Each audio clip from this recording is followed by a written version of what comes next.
Thank you, Mark.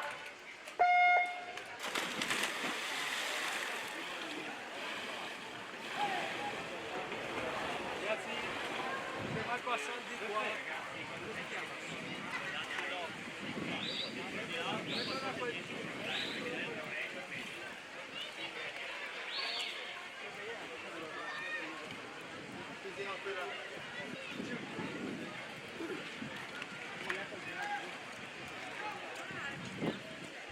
Cerimonia di premiazione, regala concegno ai giuristi, categoria ragazzi maschi, consegna le medaglie il medico della manifestazione, il dottor Giorgio Palano, consegna la medaglia di bronzo per il suo terzo posto per il ciclo moto whisper col tempo di 4:48.01 Valerio Sanzano.